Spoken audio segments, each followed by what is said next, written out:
दोस्तों बात करेंगे देश और दुनिया की कई ताजा और बड़ी खबरों की। दोस्तों एमएलसी इलेक्शन में महाराष्ट्र सरकार की जीत पर एनसीपी की नसीहत है और एनसीपी के बड़े नेता ने कहा है कि बीजेपी को सच्चाई समझने की जरूरत है कि जनता आखिर क्या चाहती है। वहीं आपको बता दें महाराष्ट्र एमएलसी चुनाव में बीजेपी को बड़ा तगड़ा झटका मिला है।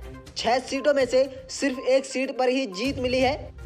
दोस्तों अगर आप भी चाहते हैं बीजेपी को ऐसे ही झटके लगने चाहिए तो इस वीडियो को लाइक कर लीजिए और आप हमारे चैनल पर नए हैं तो चैनल को सब्सक्राइब कर पास में लगे बेल आइकन को भी दबा लीजिए ताकि ऐसी दुनिया भर की खबरें आपके पास सबसे पहले पहुंचे। दोस्तों महाराष्ट्र सरकार की जीत पर एनसीपी की नसीहत है और एनसीपी के बड़े नेता ने कहा है कि बीजेपी को सच्चाई समझने की जरूरत है।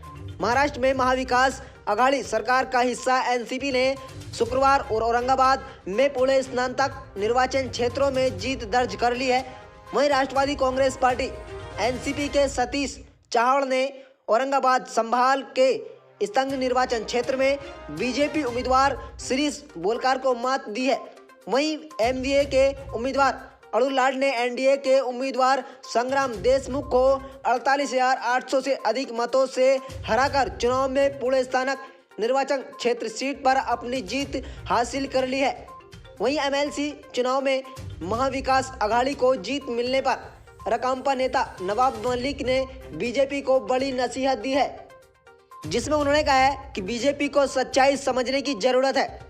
वहीं आपको बता दें एमएलसी चुनाव परिणाम सामने आने के बाद उन्होंने कहा कि पिछले 1 साल में महाविकास अघाड़ी सरकार और हमारे द्वारा किए गए कार्यों को प्रमाणित करते हैं। वहीं एमएलसी चुनाव परिणाम इसी का परिणाम है और एनसीपी के नेता नवाब मलिक ने कहा कि भाजपा को सच्चाई समझने की जरूरत है। चुनाव के बाद सरकार बदलने के बारे में उनका दावा खोखला साबित हुआ।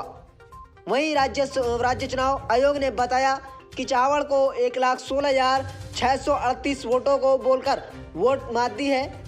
दोस्तों इसी बीच किसान आंदोलन को लेकर नवाब मलिक ने कहा है कि किसानों की मांग है जो कानून बनाए गए हैं उन्हें निरस्त करने का काम किया जाए और एनसीपी को लेकर कानून बनाया जाए। बीजेपी हमेशा से किसानों की पार्टी नहीं रही और किसानों के माल की लूट करने वाले की पार्टी रही है। बीजेपी को अपना अड़ियल रवैया छोड़कर किसानों की मांग को पूरा करना चाहिए। दोस्तों वहीं महाराष्ट्र एमएलसी चुनाव में बीजेपी को बहुत ही बड़ा झटका मिला है।